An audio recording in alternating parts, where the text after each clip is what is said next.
This episode is brought to you by Welch's Fruit Snacks. Big news for your kids' lunchbox. Welch's Fruit Snacks are now made without any artificial dyes. A snack parents can feel good about and the same delicious taste kids can't get enough of. All made with no artificial dyes. Try Welch's Fruit Snacks today. Listen, all you New Yorkers. Excuse me, taxi. Okay, man, we're looking around. This is the 77 WABC minicast. Love John Catsimatidis.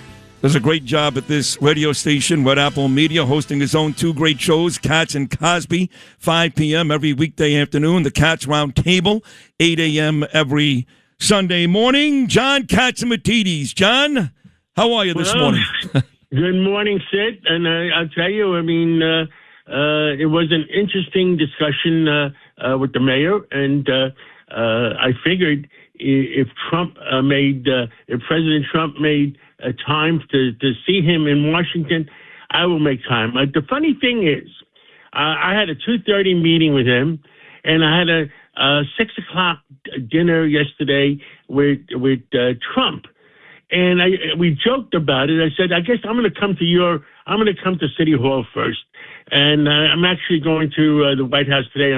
I'm going down about this afternoon.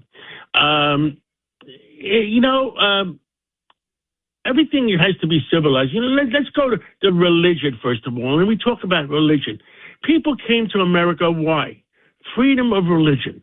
And religion, whether you're Muslim, whether you're Jewish, whether you're Catholic, whether you're Protestant, I don't care what you are, but as long as the religions have civilized discussions amongst them. No, listen. First of all, I agree, but he does care. That's the problem. He does care. Just because he smiles at you, shakes your hand, says nice things to you and George, what he has said over the last couple of years and his vile wife are so grotesque and so disgusting to the Jewish people that you're right. You don't care. You've proven that. He does care. How am I supposed to get around that? Well, I think you say give peace a chance. He's 34 years old. He went to Bronx Science. I went to Brooklyn Tech. Bronx Science, to get into Bronx Science, you had to have 150 IQ. And at 34 years old, how many stupid things did you do, Sid? Well, I still do stupid things, and I'm 59. Answer this for me, okay? Because go ahead, I'll answer it. Yeah, you're a huge success. I love you, John. I said twice already on this program this morning, if I was John Catsimatidis, write this down, Chris Sommerfeld, I would have been at City Hall yesterday, too. I would have been there. And you're right. You sit with Trump. You sit with every governor, Cuomo. You sit with every senator, every congressperson. I am not angry. I don't hold it against you that you sat with the mayor. I would have done the same thing if I were you. But I'm going to ask you this. Tell me one thing, economically, religion, the cops. Tell me one thing this guy has done well in the first 3 months in office.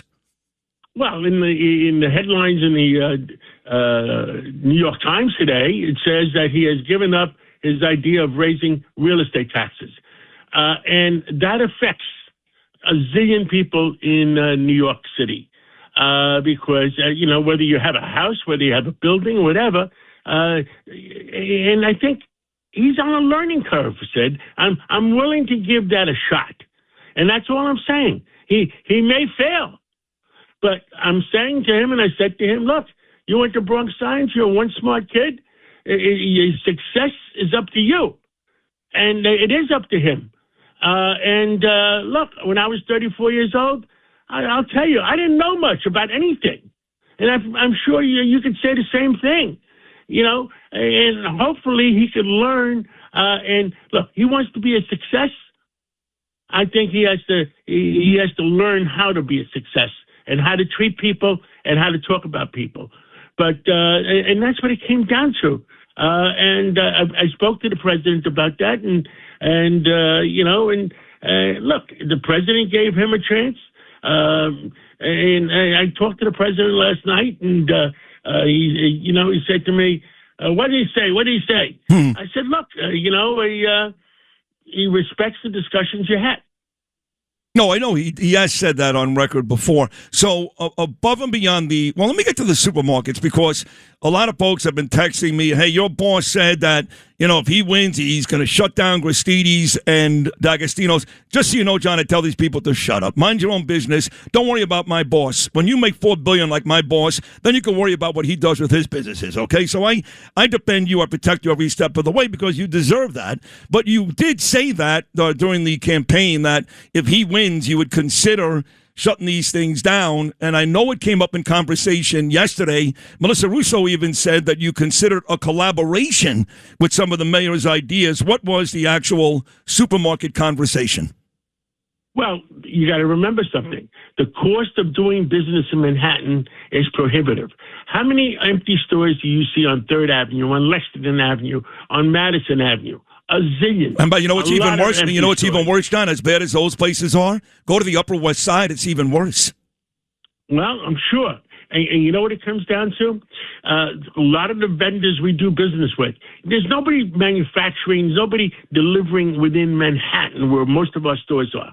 They come in from New Jersey. They come in from Queens or Westchester or Brooklyn. And you know what it is? When you say to a vendor comes in with a supercalifragilistic product, okay? Yeah. And I said, I want that product. I said, can you deliver it to our stores? And I got to come to Manhattan? Between congestion pricing, between parking, you know what they do? They charge more. A vendor will charge more to come to Manhattan than any place else. So when I say we have challenges in the supermarket business, we do, because it costs us extra to deliver to New York City. And look, there's a solution to that. And we're looking at various solutions. We used to have a warehouse in the Bronx where we used to take a lot of products there and then deliver it ourselves with our own trucks. Right. So there are solutions. Yep. And we're talking to various other suppliers. But right now, it's a problem. Yeah. Our cost of doing business in New York, energy-wise. I got in my apartment on, my usual bill is $900, right? Because we have a whole floor. It's a lot. You know what the bill was this month? $1,500. $3,000. No, stop it. Stop that. I will bring the bill in and show it to you. Oh my God. You're kidding? But because these stupid windmills. Somebody convinced Albany that these windmills are good for the environment. They're bad for the environment. They're very bad. They're ruining the coastline. Of course, and that's Kathy Hochul. So I got to tell you, when I arrived in Fort Lauderdale on Friday, John, I sent out one of my famous tweets. They seem to get a lot of attention these days. And I said, I'm walking the beach here in Fort Lauderdale this morning, sniffing out former New Yorkers and trying to convince them it's a good idea to go back to New York. You got Mayor Mamdani. He loves everybody in the city. You got Governor Hochul. She wants to tax you so much that you have to leave. Aren't you running back to New York City? She actually said last week, Hochul, she reached out to former New Yorkers, please come back. Why? Not because life will be better, because we need you to shoulder the tax burden. That's the dumbest thing I've ever heard. I know you said the same thing. Did taxes and the fact that you pay so much as a billionaire success in this city, was that part of that conversation yesterday? No, it was not part of the conversation, but I did do a thing with the Fox News and Sandra Smith, and she sent out a tweet. And guess what? I think we got, between all the tweets that went out, 3 million hits. Wow. And basically what we said, nobody's coming back. Whoever went to Florida, nobody's coming back. And the fact is, let's stop them from leaving. So let's make it more affordable to stay here. Maybe Albany needs an education. Maybe, City Hall needs an education. But that's what it comes down to. You have discussions. Look at President Trump. He's willing to talk to anybody. He's willing to talk to the Iranians. And he talks to them and say, look, let common sense prevail. We don't want to bomb you. We don't want to do that. But don't force me to do it. The same thing. We give peace a chance.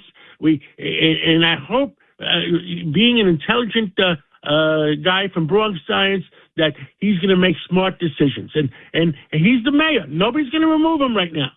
Oh, that's He's not the going to mayor. happen. Right. Not now. He's the mayor. Right. Let him learn and see that, okay, this is the right way to do it. This is the wrong way to do it, because you can tax. But guess what? If people leave, you're going to end up collecting less than what you collected before.